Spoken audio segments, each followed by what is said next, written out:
Hello and welcome to ADHD Mums. In this podcast, we tackle the tough, often unspoken realities of motherhood, neurodiversity, and mental health. Hello and welcome to ADHD Mums. Today we have another episode in the school mini-series, and that, of course, is with Millie Carr. How are you, Millie? Good, Jen. How are you? I am really good. I have been talking about doing this episode with you for weeks, and we have finally gotten there. And this is such a big question that everybody asks, which is how to choose a school. Like, what are we looking for here? I'm super excited. If you haven't checked out Millie's other episodes in the school mini-series, please go back. I'm going to put them in the related episodes. We are past halfway through of the mini-series. We are nearly done. And this is an episode about how to choose a school that won't break you or your kid. So first off, Millie, first question, let's jump right in. Most parents are told to choose a school based on academic results, the NAP plan, or location. But do you think this is important for ADHD parents, and what should we be prioritising when we are looking into schools? Yeah, this is the number one question, and especially when you're living somewhere and you have limited choice too, sometimes about where you got to go. What school is going to be best? Is it best to find the public school, or is it best to go somewhere private? And I think it's really tricky sometimes. You have to definitely go to the school. I think personally you have to go to the school and get a vibe from what they're saying. You have to be cautious of some certain buzzwords that teachers often use. In education, we have a lot of buzzwords. So people just saying things like we've got an inclusive school or it's student focused, that doesn't actually mean that it's actually going to be. And looking at NAP plan results doesn't show you that you're going to have a school that actually is going to suit your child that's neurodivergent. NAP plan scores often, sometimes if they're focused on that and they talk about only that, I would be very cautious about that, because that could mean that they're actually really trying to do things that might be actually harmful for our neurodivergent students, and actually getting them to sit down and do lots of work to actually memorize things to be able to do well in the NAP plan, and not focusing on their sensory and emotional and safety needs. So you might be having kids masking to get good results in the NAP plan, and they're abiding by the rules and expectations, but it doesn't mean that they're actually being catered for properly in terms of their actual holistically in terms of their needs. So it depends on what you find important. Some people look at NAP plan and go, oh, I want my child to succeed and do well, but NAP plan doesn't actually mean that you're going to do well in life. NAP plan is a score at one point in time. It doesn't even give you a whole picture of the child.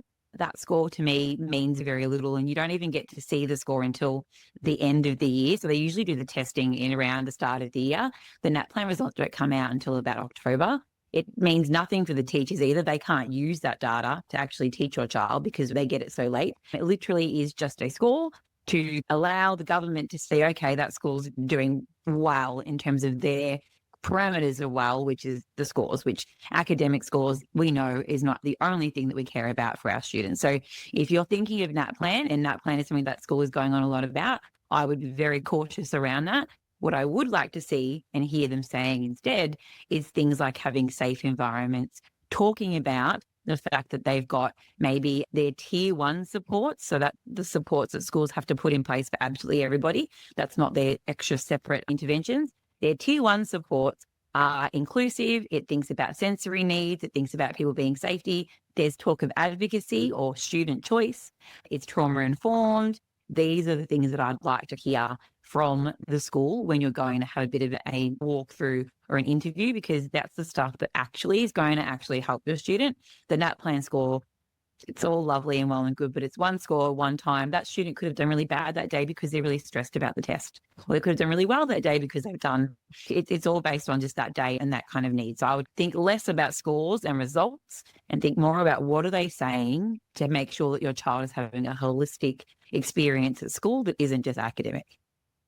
Okay, so I can hear what you're saying. We're not looking at necessary academic results, and the closest school might not be the best school. And we're being aware of some of those buzzwords, as you said, that people like to drop that may or may not, or that may mean completely nothing.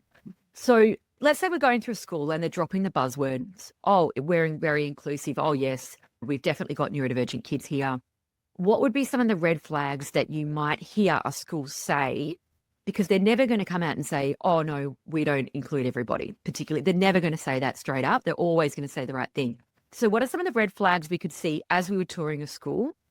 Even if it has a glossy kind of policy, they're saying some nice buzzwords. What are some red flags? If I'm seeing things like posters in the classroom that have things about whole body listening or active listening, that's a massive red flag for me. If they have got that visibly in classrooms as you're walking through, and that's how they're operating with the students, we know that is a strategy that does not work for neurodivergent students a lot of the time. Everybody has different needs of how they listen, and teachers make this all the time at the start of the year, so you'll see them if you're going through the classrooms. They have posters at the start that say, this is how we listen, this is how we learn. I would look out for the visuals that you've got around the classroom, around the school. So often schools have whole school wide policies as well that I look out for and be really cautious of. Things like we make sure we look at the front. Resilience sometimes is a big word that goes around, being resilient. Sometimes that word can be spread around a lot, but it's not always used in a way that, again, is neurodiversity affirming, because we're trying to get students to push through uncomfortable things. If you don't see any sensory supports around, if you go through and you see just desks and chairs and the same kind of environment in every single classroom, that's not going to obviously be conducive to good learning for everybody. You want to see some corners where there's some different kind of bean bags. There isn't a whole lot of visual stimuli that's going to actually distract everybody. You want to see that kind of stuff catered for and thought about from the get-go for every student. So you want to make sure the environment's being thought about really well. So if all those things, you're seeing little kind of things like that, but they're speaking this fabulous game, but you see something like that, we sit down on the floor and we cross our legs. If you're seeing things like that, it's a bit of a red flag that they're not actually doing what they're saying, because if they're doing those things in the classroom, that actually isn't. Even like reward charts and sticker charts, I'm really cautious of as well. So if you have things like we're earning a thing, we've got to put our stickers for sitting right on the floor or for doing certain things in the classroom. It's sometimes behavior that not everybody can follow and everyone can do, and that's not very inclusive. So we're trying to move away from those practices. And if your school's kind of got that going on, or there's a lot of that, you've got a few little bits and pieces, you can probably work with it. If there's lots of that and all the things I mentioned are there, I'd be quite cautious about whether that school actually is inclusive. I love that. I'm going to add one because ADHD, have to say it. I got really duped in, particularly to that public school that I had that really awful experience with, that wouldn't let my daughter go to the inclusion room. And they talked some amazing language to me straight up. But later on, when I ended up saying to them, I don't understand, when I joined this school, these are the things that you said to me. And interestingly enough, they actually said that all of those examples they used were only for children with physical disabilities. So when they're telling you about the accommodations and what they do, like, I think if they're using examples of physical disabilities, they may not believe in ADHD, neurodiversity, and helping kids that aren't physically disabled. Do you agree with that one? I would actually ask that question, Jane. It's spot on. It's a really great point. I would actually ask, how do you cater to disability and invisible disability in your school? What are the things that you put in place for those students? If you can even go a step further and say, do you cater to students that don't have an actual diagnosis? Because that'll tell you all you need to know as well. Because as we know, we've had conversations previously, Jane, about the fact that you don't need diagnosis to have accommodations put in. So if a school says, oh no, therefore the students that are diagnosed, red flag, because if they're saying that, then they're not actually really understanding what it's like to have, again, so it's the diagnosis. There can be problems and tricky things for parents to get that diagnosis and money and stuff. So they need to know that they've got to be able to cater to everybody. If you have them say, oh no, the beanbag or that sensory room, it's great, it looks fabulous, but it's only for the students that are diagnosed, red flag. Some schools really believe what they're saying too. They don't quite know themselves. That's a red flag. They actually aren't doing the right thing or actually don't know how to cater. So really great point, Jane. I love that. Okay. So let's say you're going around on the school tour and no one wants to be air quoting that mum. So there's always lots of things that you want to ask, but you don't. You also want your child to be accepted to that school if you're out of catchment or it's a private school, whatever it is that you're wanting to go into. You're not necessarily guaranteed entry unless it's your catchment school and it's down the road and you're going to get in regardless of what you ask. But you also want to ask some tough questions to make sure this is the right school. So what is the right way that we could phrase it? What are some good questions we can ask that would illustrate the point without kind of coming across too much or being too full on or making it sound like our child is a problem? Maybe if we're moving school and we want to get into the school, it's so tricky to know. Do you have any thoughts on that? I feel like asking things like, what kind of sensory supports do you put in place for all the students? How do lessons run at the school? You can ask really broad questions about, how do you cater to students that might need some extra accommodations? How do you cater to students that are working below How do you cater to students that are working above level?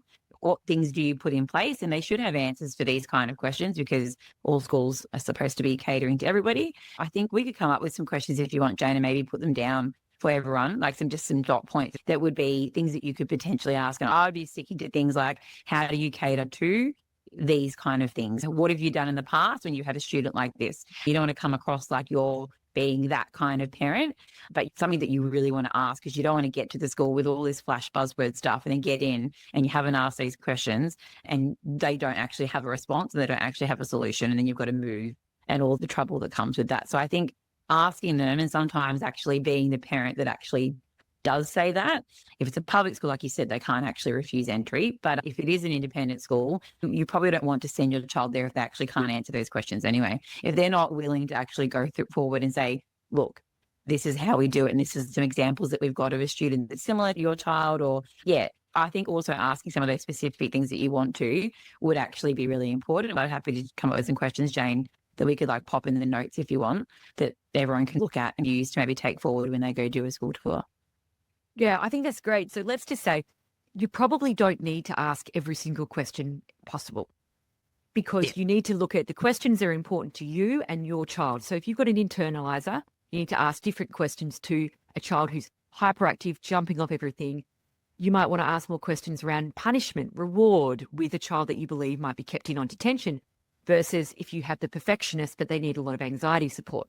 Millie and I are going to go through some questions, but you don't have to ask every single question.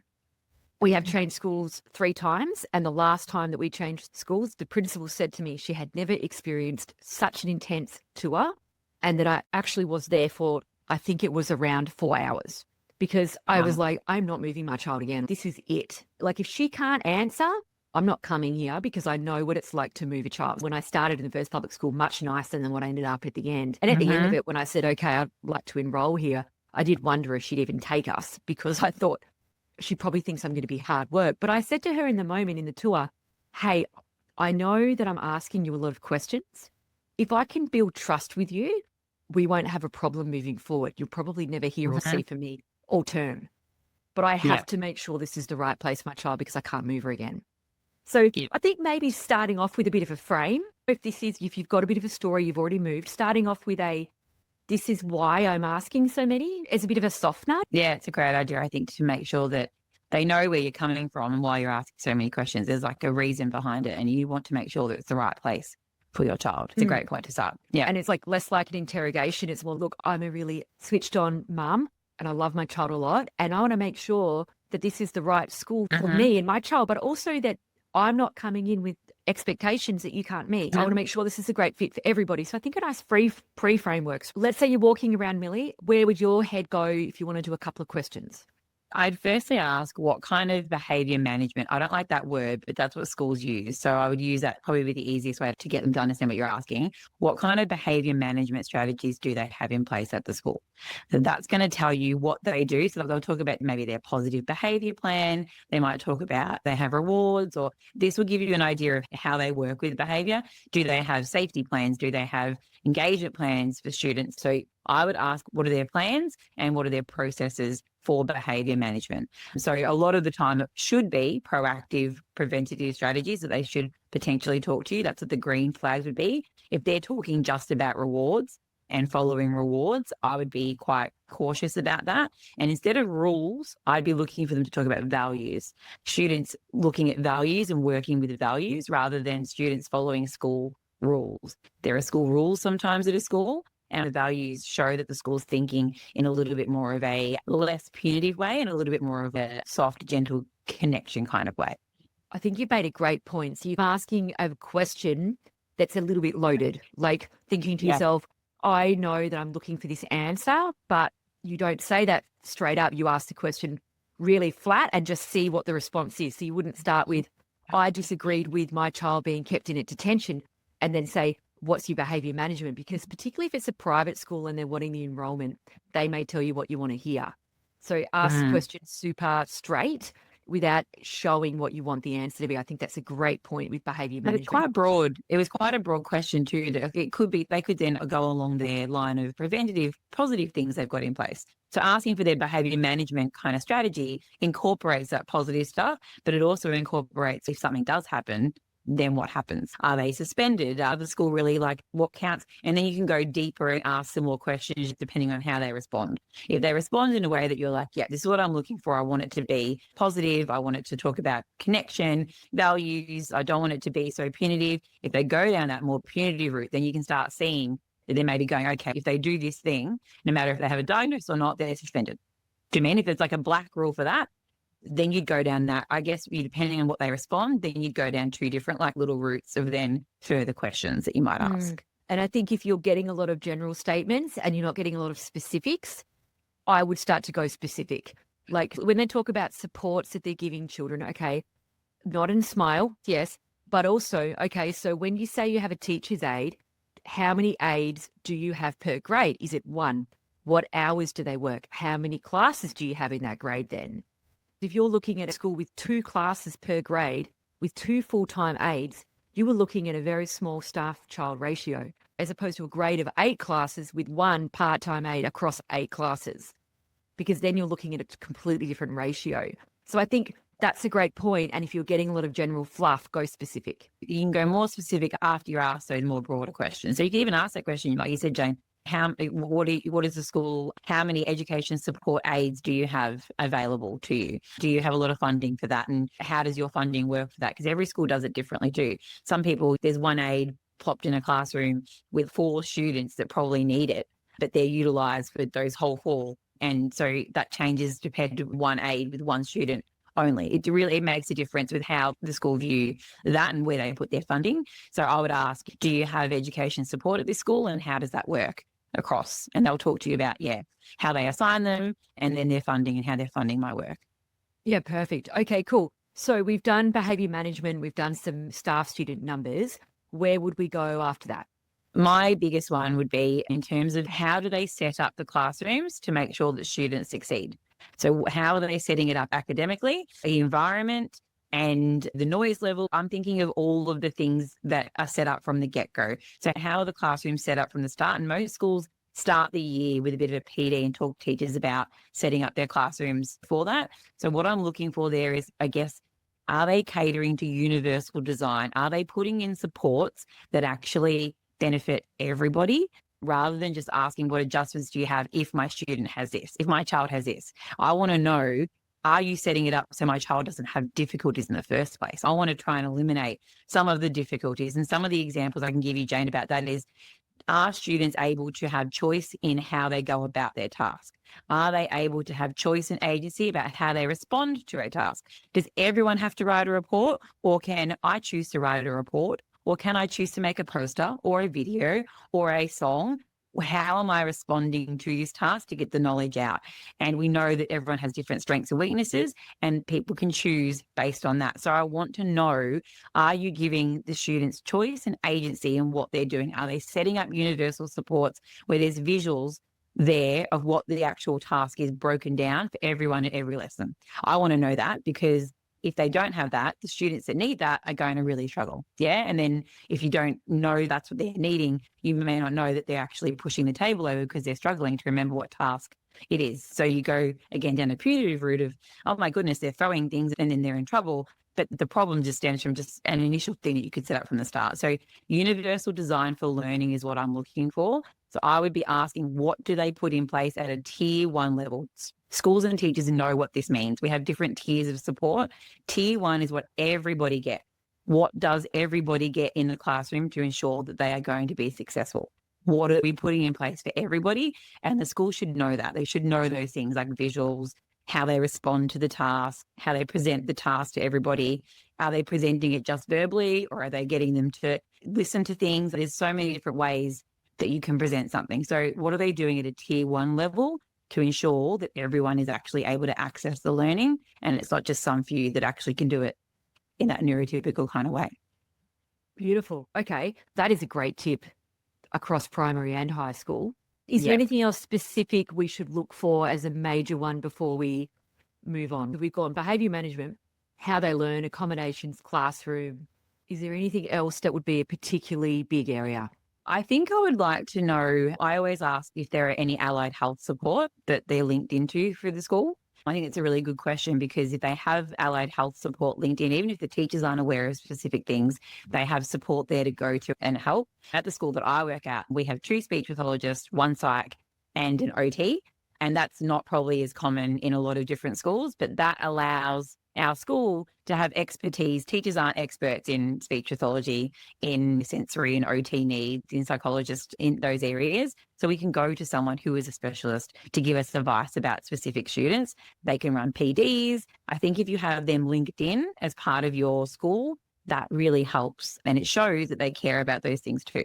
If you've got a school that's got no connection to any allied health, I would be a little bit concerned, because I'd be like, how can you work with students the way we know students are today and the needs that we've got without having those things, those services linked in, or someone hired in the school that actually is an allied health professional, which there are schools that do have, and they prioritise that. But if some schools don't prioritise that and don't put their funding towards that, that again shows me that they're not really thinking about the whole, I guess, kind of child. So that's a good question, I would say. One big question that I see comes up a lot in the Facebook group is around public versus private versus independent. And my personal, what I've come from, I've been in public and private and independent, is that it really comes down to the principal and how they use their funds. That's just what I've seen. So do you think it's worth asking where you put your funds? Because at the school that we've ended up, she puts basically all of her money into teachers' aids. So the ratio is smaller. What are some red flags and green flags in terms of the use of funding that you think we could see? Yeah, I think if you're not prioritising the teachers and how much staff you've got, and the teachers' knowledge and professional development in areas that are really important, that's where you're going to get your biggest kind of bang for your buck. Having aides and having teachers that know what's going on and know how to actually cater to your students. If you're spending money, your school's constantly upgrading buildings, basketball courts, because that costs money. That all costs funding and money. If you're spending it on all those physical kind of things, it doesn't matter how many beanbags, fidgets and basketball courts you've got, you're still not going to have a classroom that actually is really inclusive and really supportive to all students. So you've got to invest in teachers, and I would want them to be investing in programs that are backed by evidence-based well-being programs that are really good for staff and for students, because we know if staff and teachers' aides are doing really well, it's going to flow down to the students. If you've got teachers coming in and they're just a giant big stress and they're not being prioritised, then they're not going to do as much for your kids in the classroom, because they're just overwhelmed and they're just stressed and they just can't. Your principal needs to be prioritising the teachers and the teachers' aides and the numbers and the professional development they have. And if that's happening, it's going to flow down to the kids, and it's actually going to create that really nice culture and environment in a school. So I think that's probably where hopefully they would answer, but not all principals would feel comfortable probably answering that question, I would imagine, just because there's a lot of different things that go into what funding that they receive, and teachers often cry poor about, oh, we don't have funding for that. But where is the funding actually coming from is a good kind of question for them to ask and make them think about. And if they don't ask, if they don't answer you properly, but it'll still make them think about, someone's asking, let me reevaluate where I am putting all of my funding. But yeah. Okay. So what would be some other areas that we should look for to ask about, or really listen carefully if it's brought up?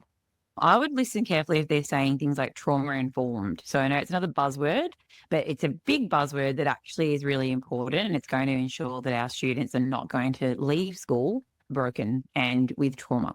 So trauma-informed stuff, and the things that I've got a bit of a resource that kind of shows you a traditional approach and a trauma-informed approach. What you want to look for is things like them knowing that behaviour is communication, talking about dysregulation as being a stress response, all the things that we know we've been talking about, things like co-regulation. We want them to talk about safe environments. We can't learn unless we have that. Relationships, and having that relationship part at the forefront before academics. Predictable, safe environments, thinking about internal motivation when we're thinking about their actual work, and not thinking about making it just academic stuff. It's thinking about them being excited about the learning and catering it to their different interests. The fact that the one that I like the best is them knowing that equity in comparison to equality. Equality is that everyone gets the same thing, and you don't want a school that actually does that. We want equity where everyone gets what they need, and that's a trauma-informed approach. So if they're doing these kind of things, and if they mention trauma-informed, I would go, oh, what does that mean? These are the things that you want to hear them say. Things like safe regulation, thinking about the brain, thinking about our nervous system, planning things like brain breaks and positive primers and things in to make it really positive, fun, exciting experience for students to be at school. If we don't have those things in place and you don't have those predictable, safe, fun routines, kids don't want to go. And it's very obvious when you don't have those things in place because students don't want to go to school and students start not liking school when you have those things in place. So trauma-informed would be another kind of one that I would look out for, or you could ask that question, are you trauma-informed? How are you trauma-informed? Because if you have those things at school, it's going to ensure that the students are not going to leave the school with trauma from having to mask and conform to these kind of compliance-based things that we're used to in school. We don't want to see that anymore. We want to move away from compliance-based and make it connection-based and safe and relationships. And that is the focus of school. Okay, I love that. I'm going to add another one as well. I see so many mums not check out the local Facebook groups. If I was seriously considering a school, I would go into as many local Facebook groups as possible and search the school's name, search the acronym. Yes, you can post and ask the question, but I think depending on the day, you can get different answers. If you want to look at trends and you want to look at some horror stories, some really good things, recommendations, I reckon search the Facebook groups all the way back the last couple of years. People will really tell you. And I've noticed as well, if you say, can you send me a PM, people will PM you. I was going to just say, Jen, I was going to add that to you. Sometimes when you post, people are scared to actually say something or give their story completely on like a thread. But if you were to say, please message me privately, I feel like that's where you will get, the proper story of actually what's going on and what experience they've actually had. Yeah. And I think put in there particularly what it is that you're looking for. Do you have a internalizing child? Because then otherwise you're going to get responses from neurotypical parents who think it's great. You're going to get otherwise, what are you particularly looking for? Do it anonymously if you have to, and then try and get some information back that way. Because then later on you might hear, oh yeah, we all knew that they had a really bad bullying policy. I didn't know that because they told me they had a great policy. Asking those questions, I think, is important as well. Do you have anything more before we finish up in terms of what we would ask on a school tour? This is something that I really like to ask is in terms of like outside play. We know that playtime, snack and lunch is like a massive problem sometimes for our students that are neurodivergent. They don't know how to find friends. They have issues with friends. What do they do for those students outside when it's lunch and playtime? Do they just send them out there? What do they do to prepare them? What do they do to help cater to students that are struggling? Do they have any programs, supports, clubs? What do they do for lunch and snack time? Because we have to think about that as a school because we know that there's going to be issues and there always is issues. How can we avoid them and actually make sure that our students feel safe and happy to go outside at lunch and have somewhere to go that they feel good about? So what did they have in place for that? Have they thought about that at all? Because hopefully they have. And if they haven't, that's, again, another bit of a red flag, I think. That's one more I reckon I would add. Yeah, I love that. Okay, that's great. We're going to put together a little bit of a resource and some questions that you can put together. I think that's been great. And I have very rarely heard someone speak specifically around what to ask. There's a lot of general episodes, general information, but I think specifically what to ask when you get there, particularly the ADHD mum community wants to know specifically, what do I ask? Yes, I should check about the inclusion policy. So they say, what's the inclusion policy? They say some buzzwords, you think done, and we can get caught out. So I think specifically, you've really mentioned some great questions. So I really appreciate your time, Millie. No worries at all, Jane. I love it. Okay, so if you'd like to check out more about Millie, I've got all of the information in the show notes. Go back into the school series. We've got her other episodes, and we've also got a couple more to go. Please check her out or check her out on Instagram. Her website's going to be there as well. But until next week, Millie, thank you very much for your time. See you later, Jane. Bye. Quick announcement. Did you know that we have an ADHD mums shop filled with resources designed just for you? These resources are packed with answers to the most frequently asked questions I get sent in via email. Everything from understanding ADHD and autism to practical tips for daily life. There's also a free assessment tool. If you're wondering about ADHD or autism for yourself or your little one, don't forget to check out the free assessment tool under free resources section on my website, adhdmums.com.au.